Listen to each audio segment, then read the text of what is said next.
The intro to the video you just saw is a frame from a cartoon made by Benny Johnson, who has probably become the loudest voice of MAGA in America.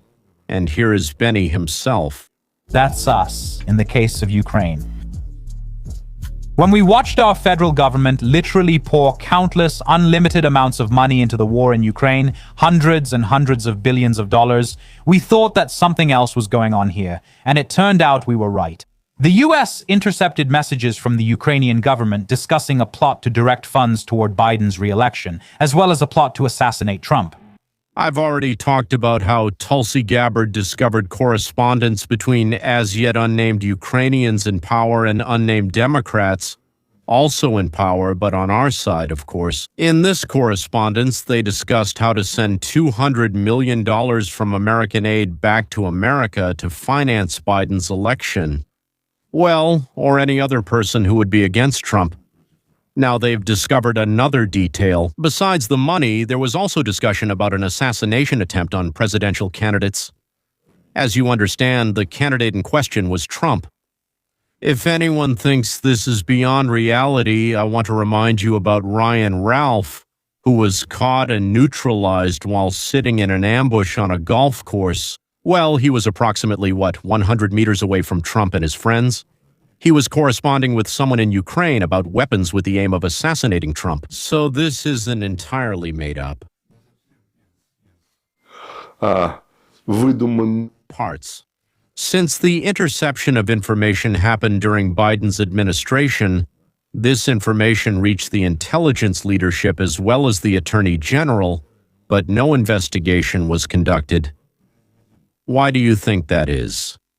Let me answer that for you myself. The investigation wasn't conducted because the Democratic Party leadership, well, basically the White House, was directly involved in this correspondence. Why would they investigate themselves? They already knew the answer.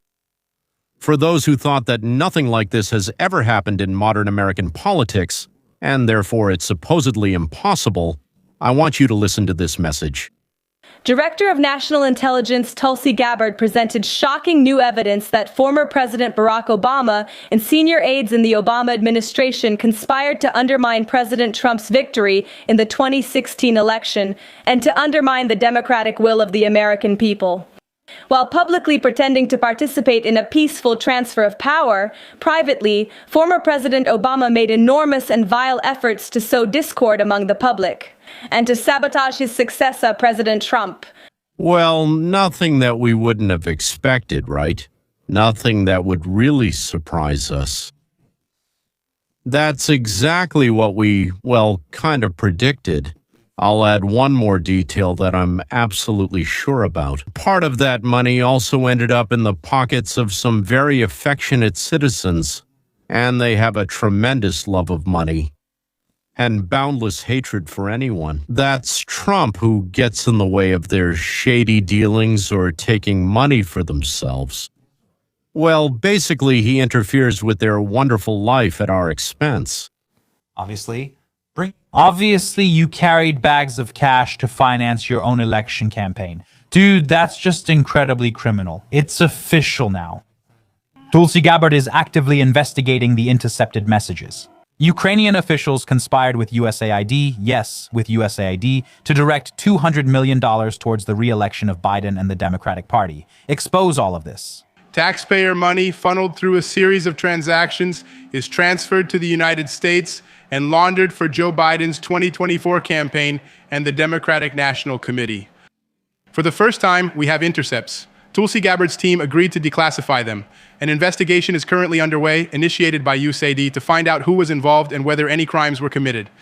And if so, to refer the case to the FBI in the coming days.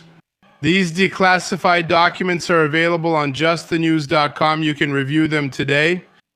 Members of Congress have been trying all day to obtain the document. I expect that Tulsi Gabbard will make a statement tonight about how the developments in her investigation are unfolding. Insanity. This is exactly what we expected. People should be in jail for this. It was a major money laundering scheme. The latest revelation from ODNI. Now we know the truth. The Democrats didn't want to stop the war in Ukraine because they used it as a kickback scheme, funneling U.S. taxpayers' money to fund their operations. This is the greatest and most corrupt scandal in American history. But it's time to get back to our current affairs and what's happening now. So, April 1st. On the very day that the whole world considers a day of laughter, hearings begin in the U.S. Supreme Court that could forever change the very concept of an American citizen. 250 children a year. Here's a number they don't tell you about. 250,000 children, my apologies, who today automatically receive U.S. citizenship and who tomorrow, if the court says yes, will not receive it. But that's only the first story of today's episode because there's a second one. And it blew up Washington this week like nothing has in a long time. Hillary Clinton, yes, Hillary Clinton, yes, listen carefully. You're about to be so surprised, as they say, your jaw will drop. She's planning to run for president in 2020. I know what you just thought. You thought this was a joke, like an April Fool's prank. No. The Republicans supposedly made up this story themselves to mock the Democrats. They say their leadership is so weak that they had to bring Hillary out of mothballs. But today I'll prove to you with numbers, facts, and evidence that this isn't a joke. This is no April Fool's joke. The joke is that she's actually going to do it, and that Clinton, and I'm being very serious right now, might actually be the only real chance for the Democratic Party. Stay tuned. In 30 minutes, you'll think differently. I guarantee you that. So, April 1st at the Supreme Court. A story that everyone knows, but no one knows completely. Everyone knows America is a unique country. Any child born on its territory automatically becomes a citizen. It's written down. Supposedly, it's written in the 14th Amendment to the Constitution, adopted after the Civil War. But what most people don't know is that this amendment gave rise to an entire global industry. Thousands of pregnant women from China, Russia, Mexico, and all over Latin America come to the U.S. on purpose. Well, in the early stages, while their pregnancy isn't visible yet. They stay either with their relatives or in hotels or in specially rented houses. Yes. There are special houses for them. And they stay after their visas expire. That is, their visa ends, but they stay here. They give birth in American hospitals, and their child automatically becomes what? A citizen of the United States. There are entire services for Chinese birth tourists in California, Chinese lawyers, Chinese doctors, Chinese chefs, Chinese drivers. It's all their own people and everything is ready. She came, gave birth, stayed. But then the most interesting part begins. Because a newborn U.S. citizen is not just a passport, it's a locomotive that pulls the whole family through gates closed to others. First, the mother stays, the citizen's mother, right? Then the father comes. Of course, you can't do without the father. Then the other children of the couple, the citizen's brothers and sisters, and then the grandparents. And one newborn would open the doors to America for up to 30 family members. 30. So when Trump started his second term, on the very first day he signed an order. Children born in the U.S. to mothers who are in the country illegally or temporarily do not receive citizenship. Well, unless the father is a citizen or a permanent resident. I don't remember exactly how it's worded. Lower courts blocked the order. None supported the White House's position. Today, April 1, they presented arguments now being heard by the Supreme Court. At the center of the case are actually words from the 14th Amendment which aren't quite clear at first, but I'll explain.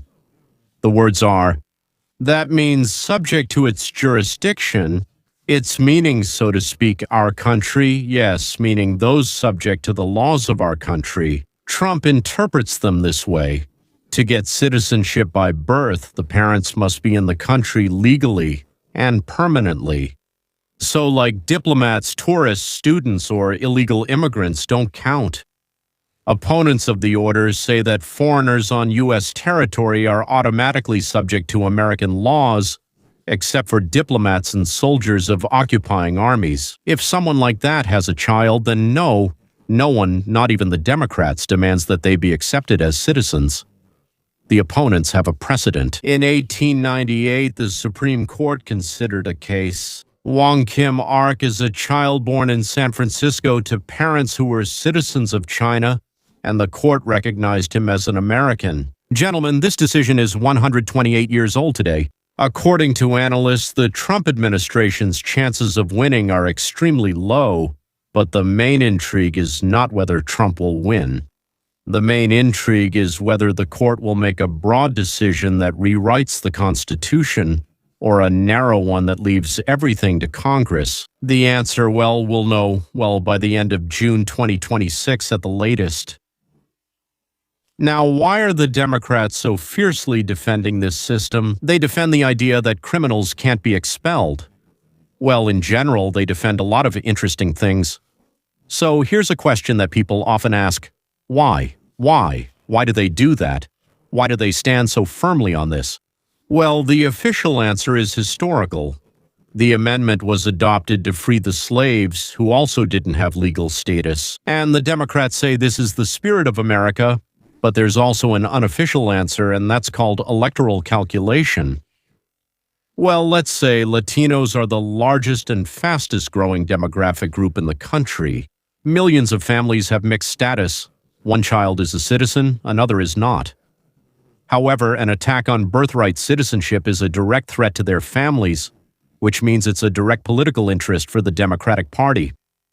Trump calls this system something the Founding Fathers never intended, and honestly, he's right about the Founding Fathers. It just couldn't have occurred to them that the country would become so attractive. The U.S., that people would send their pregnant wives to live alone in a foreign land, just so their child could become an anchor for their family. Well, all right, and now the bombshell. Story number 2 is the very one Washington has been whispering about for several weeks now. Hillary Clinton, 2028. Or for the third time, I hear your laughter. All right, go ahead and laugh. Because that's exactly how everyone reacted before I show you what I'm about to show you right now. Let's start with a question that seems simple. Who actually will be the next Democratic candidate?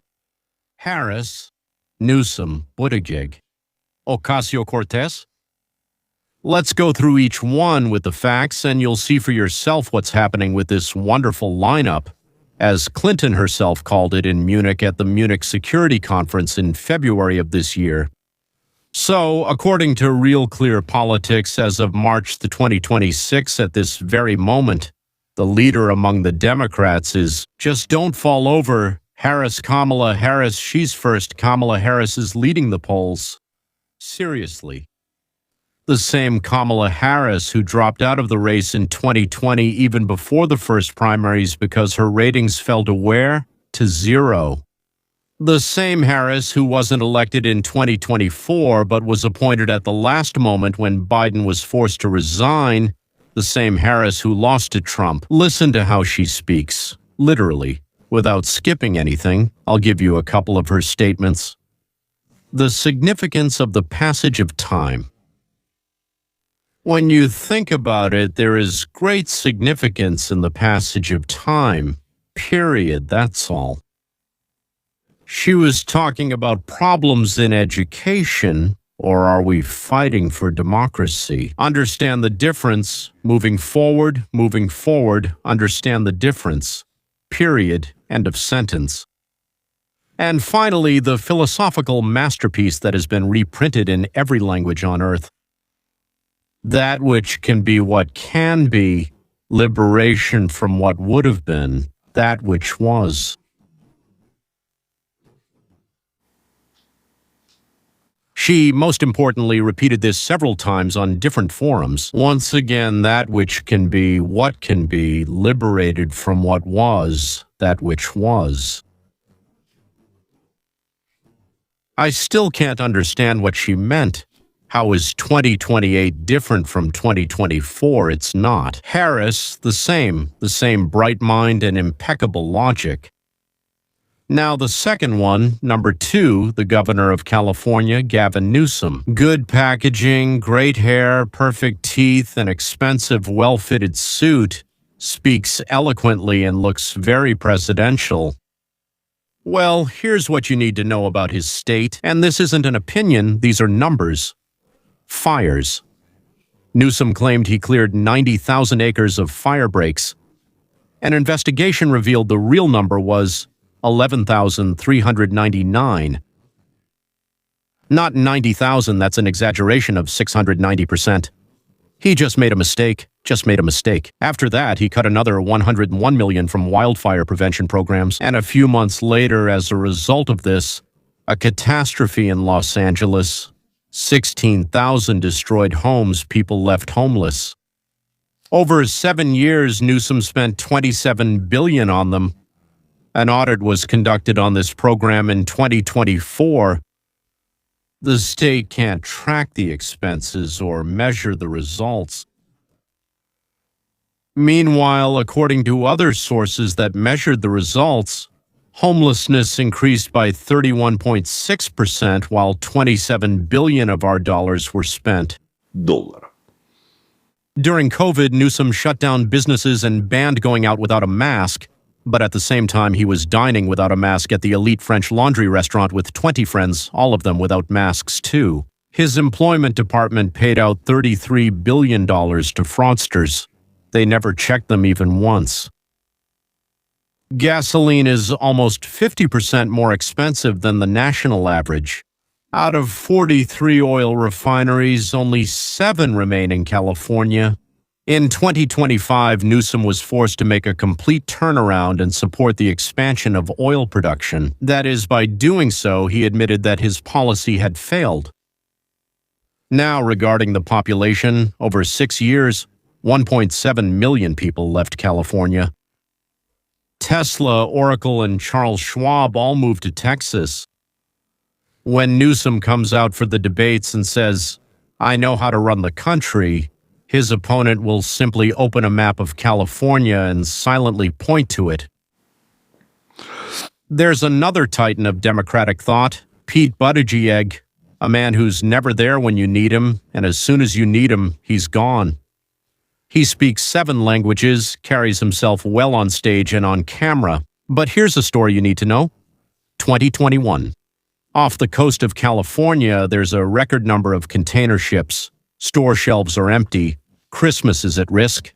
The country is in a logistics crisis. And the U.S. Secretary of Transportation is Buttigieg. But where is he? Documents show that from mid-August to October 6th, there wasn't a single meeting on his calendar. Buttigieg went on paternity leave. If you add to that the fact that both he and his partner are male and neither could give birth themselves, it's clear that the child is adopted, either based on his or his partner's sperm, or did they just adopt? The important thing is that he didn't need to breastfeed this child. I was suffocating. He quietly, without any announcement, went on parental leave, saying, "I'm entitled to it." In 2022, there was a threat of a nationwide railroad strike, negotiations on the brink. But where was the Secretary of Transportation? Suddenly the guys ask, he hasn't been seen around. It turned out he was on a long-planned vacation in Portugal, and at wineries no less. In 2023, East Palestine goes off the rails. A train carrying dangerous chemicals, residents getting poisoned at a rally. The city mayor hears questions from the audience. Where is Buttigieg? Where is he anyway? Trump, who is neither the president nor a minister, rushes there, and Buttigieg comes too. The day after Trump's visit, they told him, "Move it quick," and he rushed there. And another fact, Emerson College surveyed black voters asking, "Who do you want to see as the Democratic Party candidate in 2028?" And Buttigieg got 0 votes. Without the Black South, a Democrat can't win the primaries. That's not an opinion, that's math. Now, the fourth and final person we'll discuss is Alexandria Ocasio-Cortez. There are more than 4, but this is just the first group. The main things people say about Alexandria Ocasio-Cortez are, in English, in Russian, energy, energy without results, just energy and that's it. Instagram, youth, passion. But here's something you might not know. In 2019, Alexandria Ocasio-Cortez blocked Amazon from coming to New York. She celebrated it as a victory. And Governor Cuomo, her fellow party member, called it a loss of 25,000 to 40,000 jobs and $30 billion in tax revenue for the city per year. Her proposed Green New Deal is estimated at $93 trillion, which is more than the combined GDP of all countries in the world over 3 years. Not a single economist has explained where exactly this money could come from. Well, thank God the bill wasn't passed, even when there was money. The Democrats controlled both chambers of Congress for 7 years, and in Congress, not a single significant standalone bill was passed, not a single one. What is she doing there? She's just there to show off. In March 2026, a complaint was filed with the Federal Election Commission that AOC spent $18,725 from campaign funds. Na psychiatra? And he's a specialist in ketamine therapy. I hope you know what that is. She listed it as leadership consultations. Separately, another $53,000 was spent on luxury hotels from donor money. Well, let's see what we have here. A losing vice president who can't say 2 sentences clearly enough for anyone to understand what she said. A state governor from where people and businesses are fleeing. A transportation secretary who's never around during a crisis, and when there is a crisis, he's on vacation, and then a congressman with 0 laws passed and a scandal involving a psychiatrist. A wonderful lineup, as Hillary Clinton said. And now the question that's hanging in the air, is there anyone else? So Hillary Clinton, as they say, 5 arguments. Argument number 1. In February of 2026, Hillary Clinton testified for 7 hours before a congressional committee on the Epstein case. Now compare this to Biden in 2024, who couldn't hold a press conference without stumbling. Age is just a number in your passport. It's about your level of functioning. In 2026, Clinton was sharper than Biden was in 2022. The second argument is about machines that were built over 30 years. In politics, there are 3 resources: recognition, organization, and money. Clinton is known in Germany and Japan, in Israel and the Netherlands, in Russia, in Uganda. This is not American, it's global recognition. Her donor network, party connections, media contacts. This is 3 decades of work, sometimes blackmail, sometimes bribery, sometimes just work. The third argument is the math that no one counts out loud. When 10 to 15 candidates enter the primary, the votes get split. Sanders won New Hampshire in 2020 with 25%, simply because the other 75% was split among everyone else. If there had been 2 people, Sanders would have had 25, and someone else would have had 75. Clinton has a stable core of 20 to 25% of the Democratic electorate in a field of more than 15 people. That's enough to win in the early states, and the early states create momentum, and that momentum leads to victory. The fourth argument is that there's an open lane for a centrist. The Democratic Party is divided between the left and the centrist corridor. In 2028, Harris is the most vulnerable, she's weak, and Newsom carries the burden of California. Shapira is another possible candidate who hasn't surfaced yet, but anything can happen. He has a problem with Israel. Clinton is the only heavyweight in this corridor. For decades, she has balanced between the left and the center, knows how to appeal to both sides just enough to win the primaries. No one can guarantee a win against the Republican afterward, but at least she can break through and become the Democratic Party's representative in the presidential race when it comes down to 2 people, 1 Republican and 1 Democrat. Maybe there will be a 5th argument. Clinton lost her last personal contest to Trump in 2016. That's a personal score to settle. Politicians driven by personal motivation, not just career calculation, fight differently. They fight harder, more fiercely, more persistently, and more cleverly. Even when she was asked in Munich about 2028, she said, no. But then she added, Trump's approval rating has dropped. It looks like the Democrats are winning the midterm elections, and the party has good prospects. This is not the speech of someone who has retired. And here's something else. She's going to New Hampshire for an April fundraising event. New Hampshire is one of the very first states in the primaries. Politicians don't just go there for no reason. And of course, there are those who are against it. First of all, she will be 81 years old. Biden was also 81.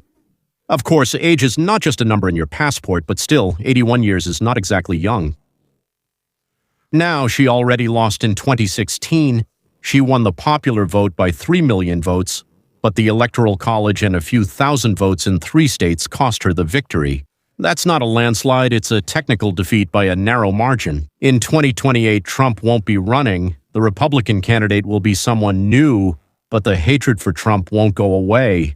And Clinton is its main symbol, so anything can happen now. What she said doesn't matter, she can say whatever she wants. But she's going to New Hampshire, commenting on politics, keeping an eye on the polls. Politicians say no until they say yes, until the moment comes. Well, I suspect Hillary Clinton is waiting for that moment. And finally, 2 events in one day. On April 1st, 2026, the Supreme Court decides who has the right to be called an American, 128 years after the precedent against one presidential order. The answer will come by the end of June, and at the same time, there's a quiet, almost unnoticeable movement by a woman whom everyone has already politically buried. She goes to New Hampshire, she observes, she waits. The Democratic field is definitely weak. Harris has already lost to Newsom, she carries the burden of California. Buttigieg disappears in a crisis, and AOC is too left-wing to win. Clinton is in shape with a car, you don't have a car. Along the Rekova map, automobile car. It means the party machine with money, with the math on her side, 20 to 25% of the electorate for her, with a personal score to settle, a real chance. Yes, a real one. If this analysis revealed something new to you, click on the bell, subscribe. It's absolutely free. And click the bell. And if you want to support the channel and get access to extended analyses, sponsorship is $4 a month. The link will also be under the video. Until next time, I think that means tomorrow.